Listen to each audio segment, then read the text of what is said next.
Welcome back, everybody. In this tutorial, I'm going to show you how we can export those assets that we created in our Photoshop mockup document last time and use those assets by importing them into a PowerPoint presentation that we're going to then develop into an interactive learning object. We're going to take those assets, we're going to add some interactions to them, add some behaviors to them, and it's going to transform that presentation substantially. We're also going to learn how we can embed cloud content within actual slide elements. And then we'll publish everything. After we mash it all up, we're going to publish it to Microsoft's brand new publishing platform called Mix. It's going to be really cool. But to start off, let's take a look at the finished product first. Sometimes I think it's helpful to see the end game so you know where you want to go. You submitted these designs for last time in your mock-up format, and the reason we do that is really twofold. The first is obviously to get feedback from your client or your instructor or your students, your test audience or whatever, but show it to someone and get some feedback and then improve the design. The second reason we do that is because we're actually going to export some of the individual assets from that design so that we can then use them and manipulate them in the authoring tool, which in this case for this presentation is going to be PowerPoint. So here's what I mean. Let me launch this full screen so we can go ahead and navigate it. So in my design right here, I'm a social studies teacher this time, and we're obviously doing a lesson about the July 4th holiday. You'll remember that we created these interactive buttons down here, but they weren't interactive in just a plain old image file format. We create the interactions within the authoring tool, in our case PowerPoint. So I've already added interactions to one of these buttons here for the signature. So I'm going to mouse over here and I'm simply going to click on it, and it's going to take me to the next target slide. And you'll notice a couple things happen. I'm on a totally different slide here, but I can still see some of the design elements previously. I've got this nice gradient mask covering up some of the information on the left-hand side. And notice that that's deliberate to try to diminish the visual impact. I'm reducing the weight of that content. On the previous page, it was very loud. It was very strong as a dominant element, and that's deliberate to catch the learner's eye. But on this page, the heaviest weight is going to be appropriated by this video. So if I wanted to press play here, it would then play this History Channel video about the July 4th holiday. And that's obviously very appropriate for this. And if you watch that video, you'll learn very quickly who the signatories were for the Declaration of Independence. And that's something that I actually want to quiz my students on eventually. So I've also added a button right here. And this is just some clip art that I pulled off the web. But it makes this wonderful little quiz button, which when I click it, takes me to a third slide where I've already put some images up here and I've inserted a multiple choice question. Now in this case, the answer is visual, but this could have been these could have been text answers just as easily as they are image answers. So who signed the Declaration of Independence first?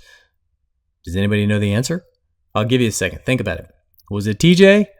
John Hancock or John Adams? Oh, let's say, I don't know, let's start off with John Adams. No, I click on it and I got it wrong. But what happened? As the learner, I just got visual feedback. It's an X. And that's not very helpful feedback other than telling me that I got it wrong.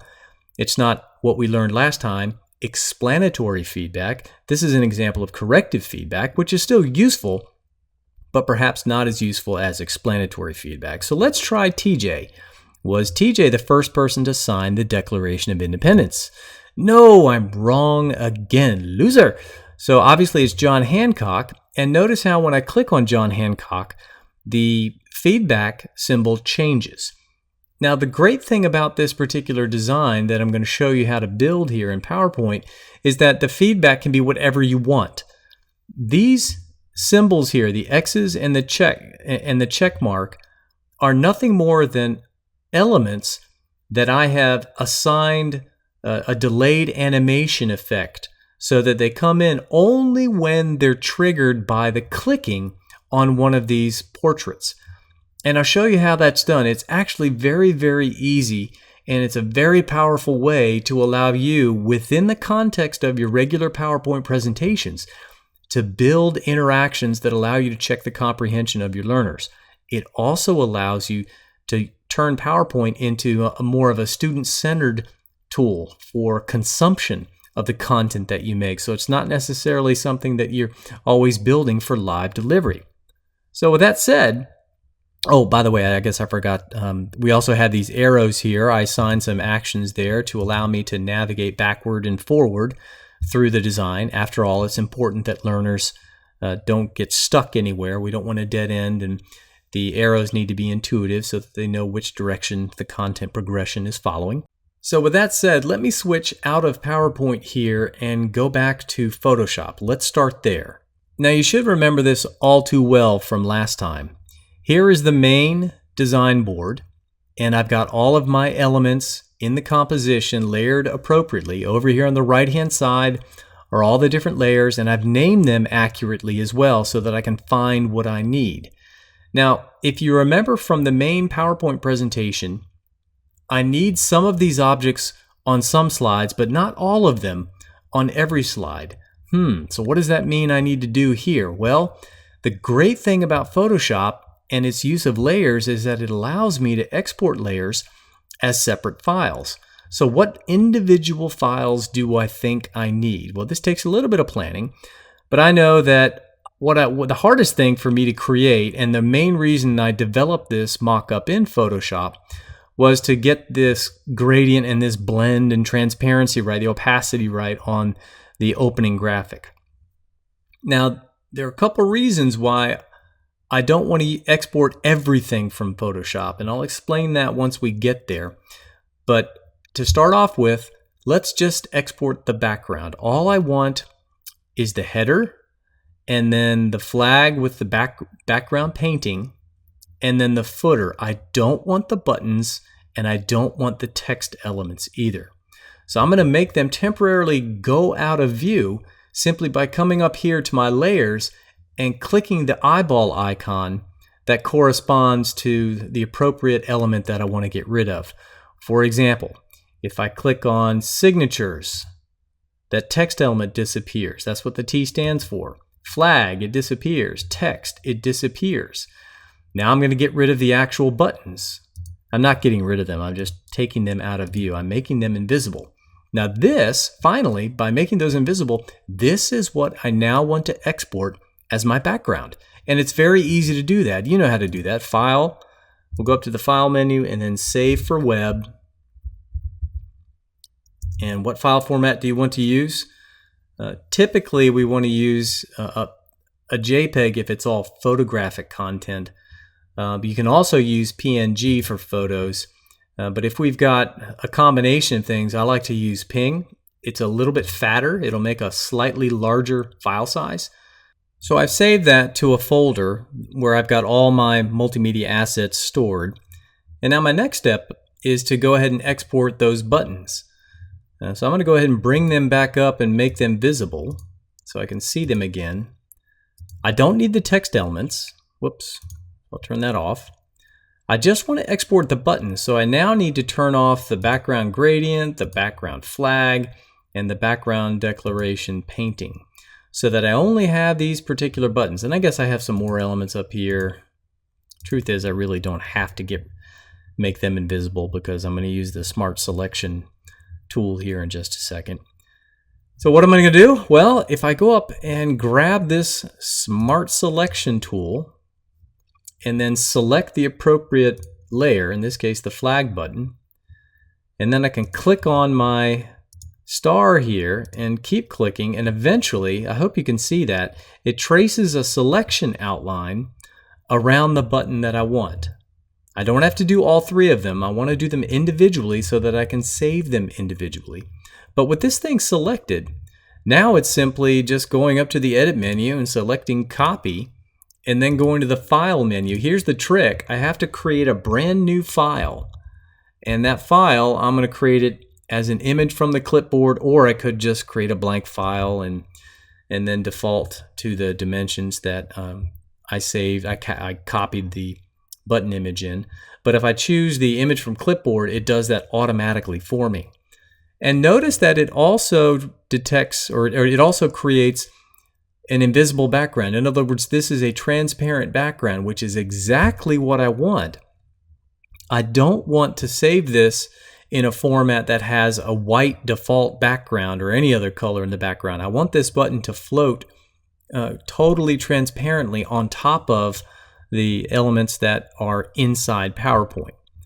So the best way to do that is to export it to a new document, or copy it and paste it into a new document rather, and then go to the File menu and save it as a PNG, just like you did before. Now make sure you save it as a PNG, not a GIF and not a JPEG. It has to be a PNG to preserve that transparency. That's what's going to allow you then to import it directly into PowerPoint. So I'm going to do that for each one of these elements. Okay, I'll do it one more time. You can watch me. I'll click on this image right here. Whoops, I have to get the correct layer first. Got to select the layer. And then I'll just kind of click and drag and click and drag until it kind of traces this outline. And it's pretty intelligent so that it will automatically select. I got to get a little bit more there. There we go.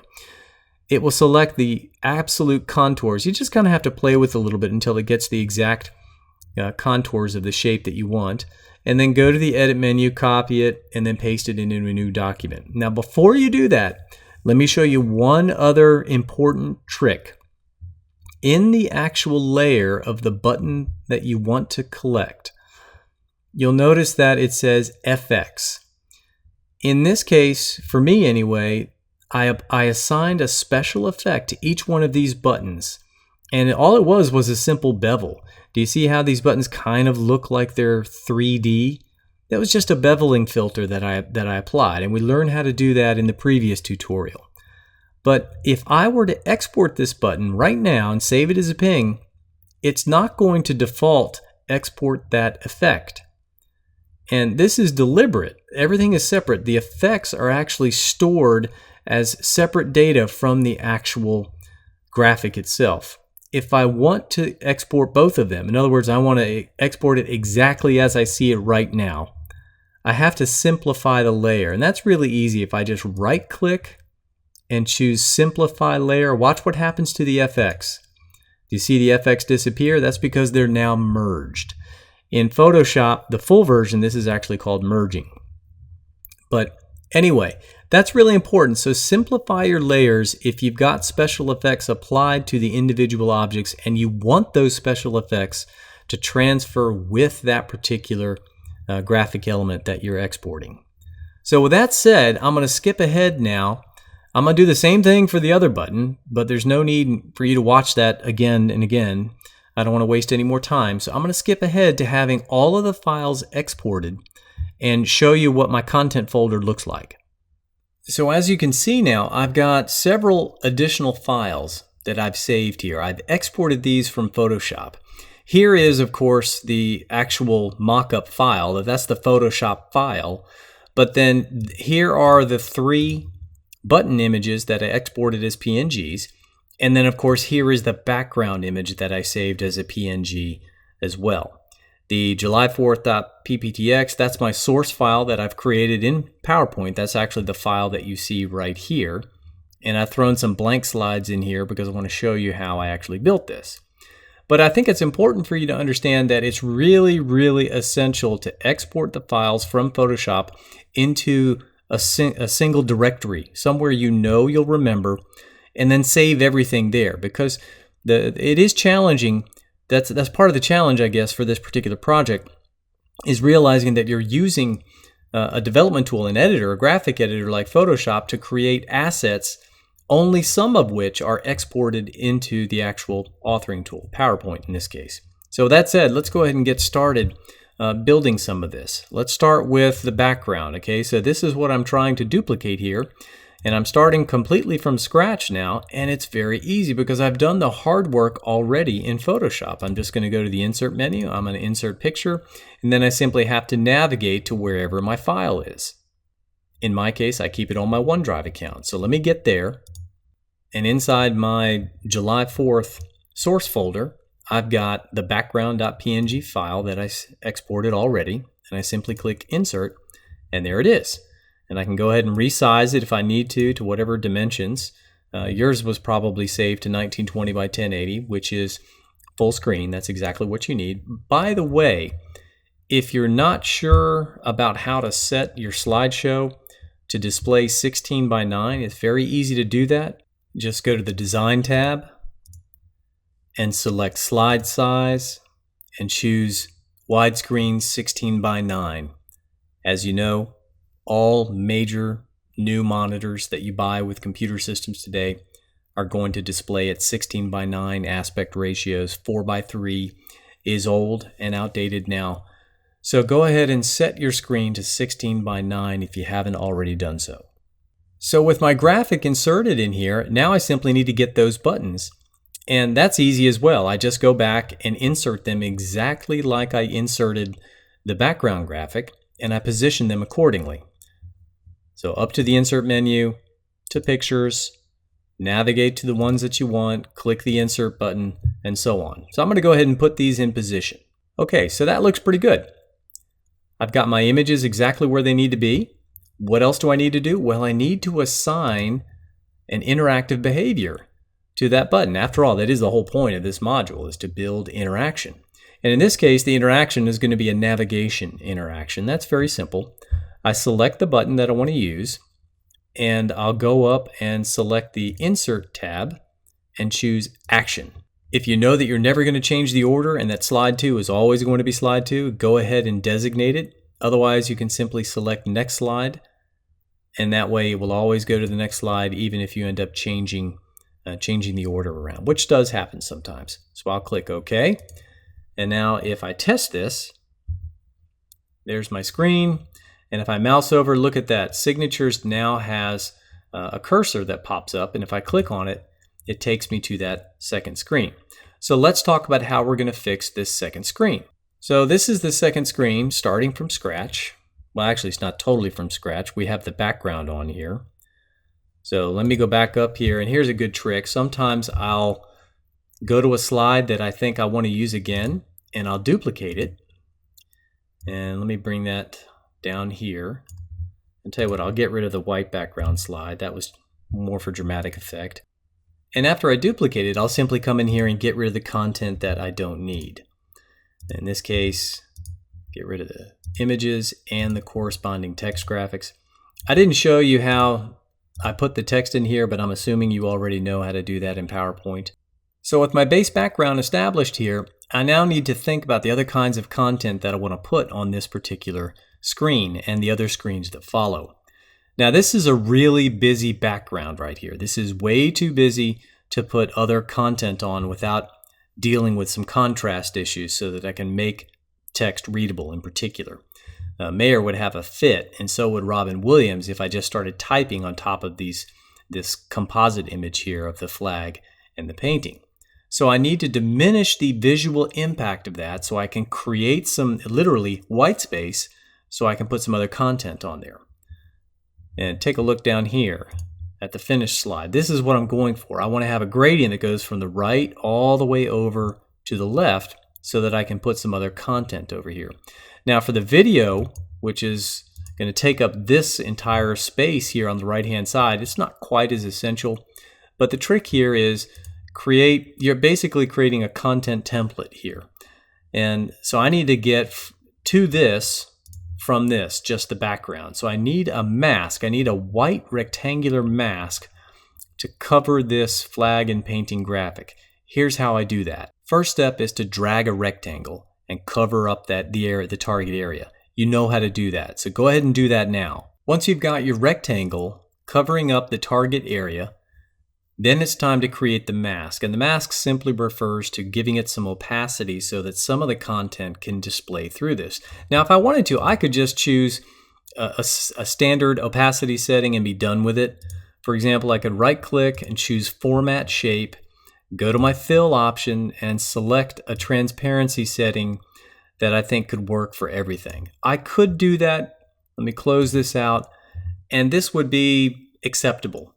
But in situations like this where I know that I want to have I want to follow the rule of thirds, which suggests that I want the majority of the content leaning toward 1/3 of the page rather than having everything centered, I think a gradient's going to be more appropriate here because it's going to completely white out the right side of the screen while the left side still has some of the thematic imagery that's important for this particular design.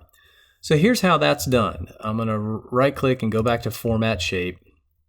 Let me set my transparency back to 0. So it's just a white rectangle. That's all it is right now.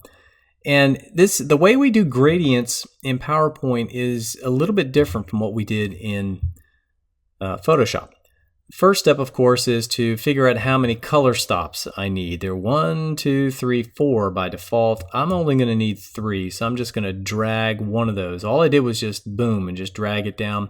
You could also use the little X button here to remove one, but you can also literally rip it off the color stop bar and it will disappear.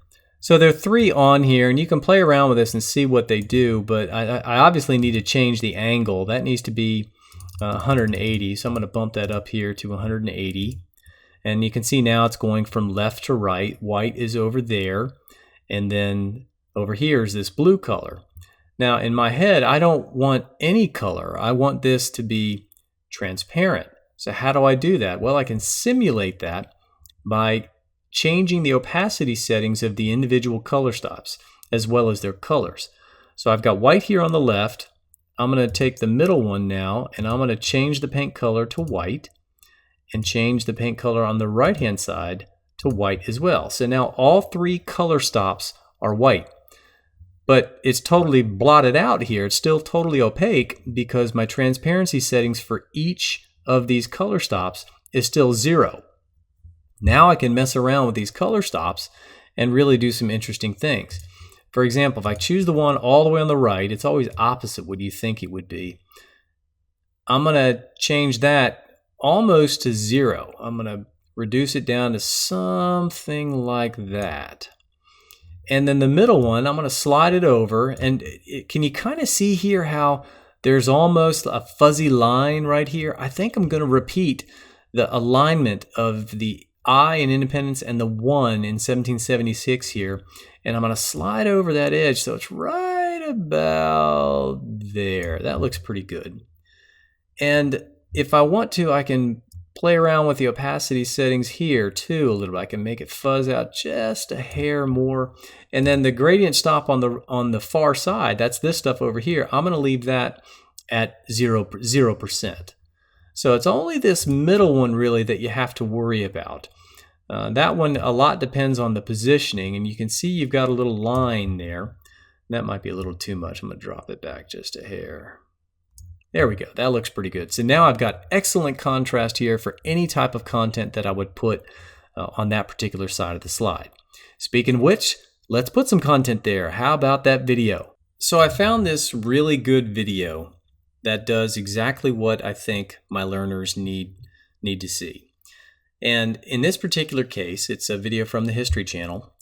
And I want to simply leverage this video by playing it through my presentation, but I don't want to be bothered with having to download it and having to edit it and trim it down. I simply want it to play through. And one of the easiest ways to do that is to go to the share option in YouTube and click on the embed option and then copy and paste the iframe content. This is HTML5 compliant HTML that PowerPoint now can understand. So now I can simply switch back, and I guess I'm supposed to be on this slide, aren't I? And now I simply need to insert that code in the right container. Where's the container? Well, it's real easy. It's on the Insert menu, and under Video, there's an option for Online Video. And one of the options here says From Video Embed Code. So I'll select that one and simply paste the embed code right there and then hit the Enter button. And that's it. Now my video is going to pop up on screen, and I can simply resize it and reposition it in whatever way I think is appropriate. So I'm going to go ahead and do that, and wow, I just did that. There it is. Isn't that amazing?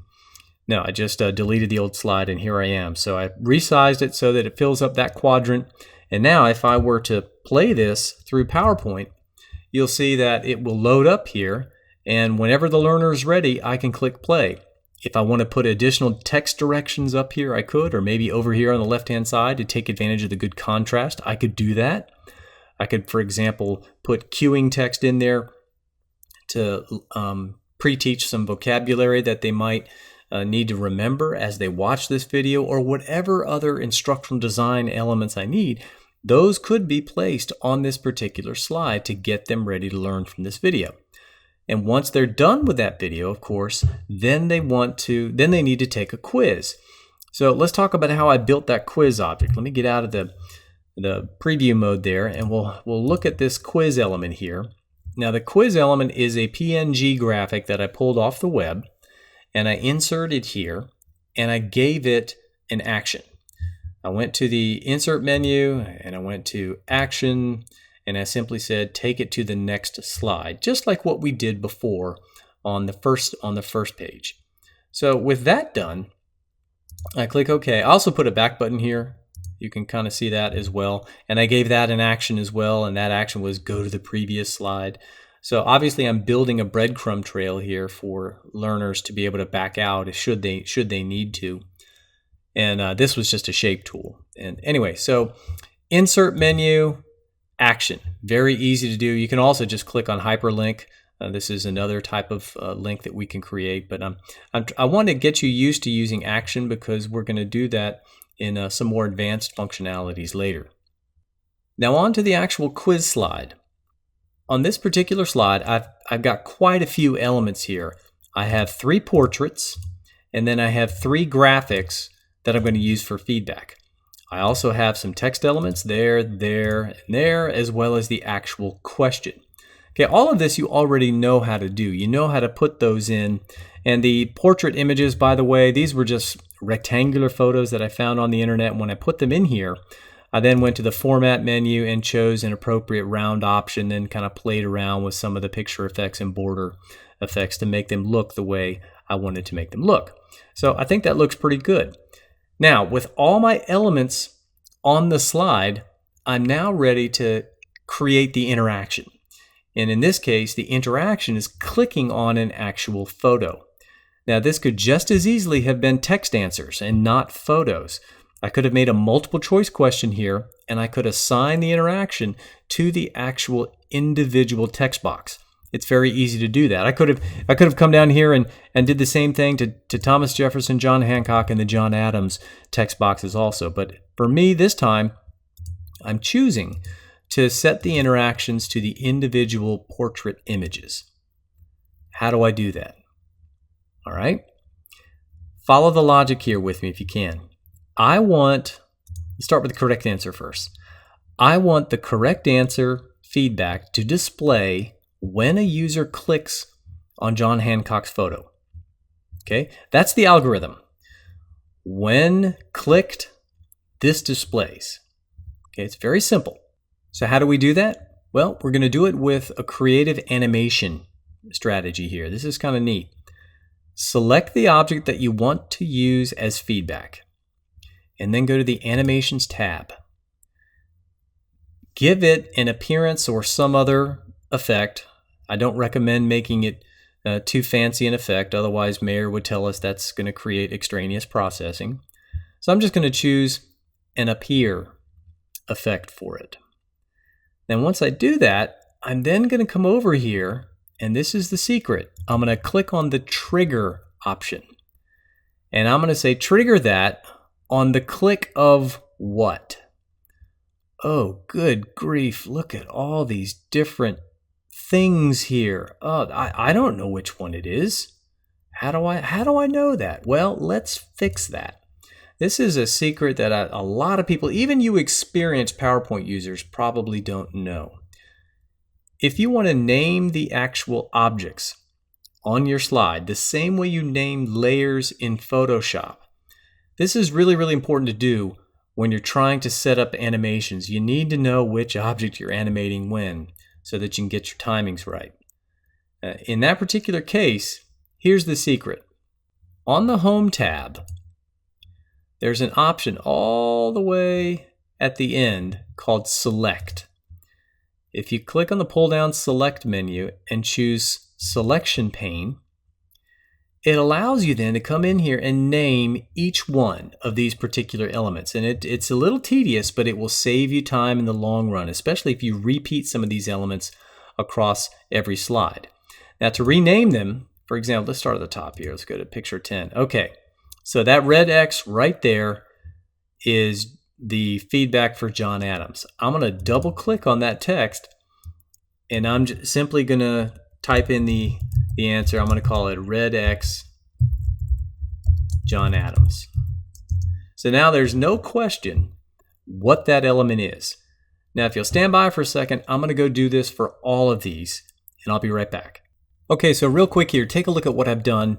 I've renamed them in ways that I think are pretty intuitive, and I've also rearranged them. I put all the John Adams stuff next to each other, all the TJ stuff and the John Hancock stuff together, and I like to put my background gradients and navigation stuff down toward the bottom. There's no rule that says you have to do that, but do pay attention that this is also a stacking order, just like layers in Photoshop. So the red X and the red X and the green yes need to be on top. Notice how they're layered on top here. They have to reflect that order here. In other words, the order that they're displayed here is the order in which they're going to display visibly on the actual slide. So that's really important to remember. Now, let me close it out, and let's get back to our original task, which was to take this graphic and give it some conditional logic so that it would display when John Hancock's image is clicked. So here's how we do that. Under the with the image selected, I go to the Animations tab and tell it to appear and click on the Trigger pull-down menu. I want to trigger it on what action? I want it to be the click of what? Of John Hancock's image. So if I go down here and I find it, there it is, picture John Hancock. Notice I normally leave the media type there because in this case we have very similar objects in different media. I have a text box for John Hancock and I also have a picture for John Hancock. So I always leave that there to help me discriminate in these pull-down menus. And I know I've done it right if I see this little lightning bolt here. That lightning bolt tells me that this is a triggered event. Don't believe me? Let's test it out. I'll hit Shift F5. Whoops, let me click. Hit Shift F5, mouse over the image. You can see I get a pointer, so there's definitely an interaction there. I click on it and voila, the graphic displays. So that is triggered animation. You may want to watch that a couple times, but the process again is very, very simple. You select the graphic element, you go to the Animations tab, you assign it and some type of animation effect, and then give it a trigger, and that trigger needs to be the actual object that you want the user to click on. In this case, it's the picture of Thomas Jefferson. But that's the wrong answer, which is the image that you want to display. You want the red X to come up if they get the wrong answer. Thomas Jefferson is not the right answer. So that's a quick way to create an assessment interaction inside an actual PowerPoint presentation.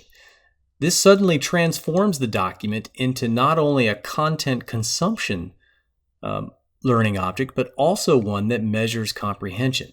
And this is very, very important. So the last step, of course, is to publish this, because after all, we got to get this to our learners. And this was previously the Achilles heel of PowerPoint. Some users didn't have PowerPoint, and then, oh my gosh, the files are so fat. You can't send them on a floppy, you couldn't put them on a floppy disk. You know, not everybody has their USB drive. You certainly can't email it to yourself sometimes because it'll be too big for your email inbox. So what do? Well, finally, Microsoft figured out the riddle and realized, hey, this cloud computing phenomenon, we've got to leverage it for this particular publishing platform. And that's exactly what they did. So they created a new platform called Mix. And I want to show you how to get your regular plain old PowerPoint up into Mix, and it will generate a URL that you can, an embed code that you can then use to get your learners to access this online. So no more file transfer. All you have to do is upload it to Mix, and it's just like YouTube at that point in the sense that you get a link and embed code. Here's how we do that. The first step, of course, is to make sure that you have an actual account at Office Mix. This is Microsoft's site, mix.office.com. You will need a site. It's free, at least right now. You can see the keyword here, preview. That's the fancy word for beta. That's the fancy word for, hey, I'm going to charge you eventually, but while we work the kinks out, it's going to be free. So let's enjoy it while we can. Once you create your account, then it's back to PowerPoint, and go ahead and go to the Mix menu and select the option called Upload to Office Mix. There's some real simple directions that you can follow on screen. Just click Next and keep answering the questions, and eventually you'll get to this next screen. You know you've done it correctly when you see Show Me My Mix and you see all the green check marks saying that you were successful. So when I click on that, watch what happens. It brings me up to a window with some metadata options where I can add some information about the actual file that I just uploaded. But then here's the most important part. Down here it says, it gives me a URL. This is a URL that I can then share. However, I need to select the appropriate option here on the slider if I want to share it publicly. I want to drag it all the way to the right. This is the only way that I can get access to the embed code. So my advice is drag it all the way to the right, and this way you can then share it with anyone. And this is where it gets really important, especially for our class here when we want to upload this into Moodle. So with that said, do you want to take a look at it? Well, let's go ahead and look at it. I'll click on the play button. And you can maximize this to full screen if you want to. But notice that Notice that the interactions are consistent with what we just had in the preview window for PowerPoint. I click on the signatures. It takes me to that main page. I can watch the video. I can press the video if I want. It will start playing. There is audio. I've just got it muted. And then I can go to the quiz and click on Thomas Jefferson. No, I got it wrong. John Adams. No, I got it wrong. And then I get the right answer. And I can click on the back arrow and go back. So let me go ahead and get out of that now. I'll restore it back down. And then let me hit the back button here. Back to the metadata. And I can add this information in here if I like. I can tag it so I can find it later. That can be very, very useful, especially if you have different classes of content here. And then, of course, I've got this URL that I can use, or in our case, I want us to embed this. So I'm going to click on the embed option. Oh, wait, I have to save. And I'm going to hit the embed option here, and that's going to generate the embed code down here, which I can then come down here and copy. And now I can simply use this embed code to paste it into my Moodle submission. And this is how I want you to submit your homework for this particular module. So let me switch to Moodle and I'll show you how to do that. That's the last step. After you finish typing your narrative text in your submission window like you normally do, where you describe the instructional design context that explains how you think you're going to use this within your particular learner audience, underneath that, just skip a line, and underneath that, I want you to put the embed code for your object. But you can't just put it as plain text. You have to switch to the HTML code view. And that's done in Moodle with this button right here next to Message. If you click on that, it'll expand the menu bar, and you've got a pair of angle brackets here that signify the HTML code view. So click the HTML button, and now you get all of the HTML stuff on here. Oh boy, look at all that stuff. Underneath that, skip a couple lines at the bottom of your paragraph, and then paste in the embed code. You can see that what the embed code does, it gives the dimensions of the display window. It'll be a 16:9 window. The search attribute tells you where it is. That's the web address on the office.com website for your actual mix. And then if you want to border or not, and if you want to allow it full screen. And that's it. It's very simple. A lot of this gobbledygook up here is an issue in Moodle just from copying and pasting. It puts a lot of extra code in there that's not really needed. But thankfully for embed codes, this is really simple. Now watch what happens when I click on the HTML button again. You can see that the PowerPoint presentation here, let me expand that view a little bit, renders automatically within this window. And so my final step, of course, would then be to post this. So I'll click on Post, and now not only is it submitted to Moodle, but if I go into my actual entry, I can see this just as if it were a video that I created and embedded from YouTube. But this is a live PowerPoint presentation. I can navigate it, I can play the video, I can go to the quiz page, I can click on the correct answer. It's a live object. And that is one of the most powerful features of embed code, is being able to combine different learning objects, embed them in one another. And that's one of the comments that we tried to make in the other presentation for this module. So with that said, that was a lot of work, I know, but this is what I want to see for everybody this next week. I want you to create a prototype of a learning object. It does not have to be complete. You'll see by the criteria in the assignment, there are several specific technical steps that you have to go through, but it doesn't have to be everything. You can save this potentially for your final project, but just make a short prototype, because it has to be something that's feasible for a 1 week assignment here. I don't want to kill everybody, but there's specific criteria that it has to meet, and at the end of the day, you need to upload it here. Those of you who are diehard Mac fans, you're going to be disappointed. Microsoft Mix is not available to Mac users yet. Not sure if it's ever going to come. So with that said, your option would be to use PowerPoint for Mac, or if you only have Keynote, you can do a lot of the same functionalities in Keynote, but you'll have to export it as a PowerPoint file, not as a Keynote file, but export it as a PowerPoint file and just attach it here. But for everybody else who's using a Windows PC, please take advantage of Microsoft Mix. It's absolutely amazing having this embed functionality within it. Good luck, and I can't wait to see what you create.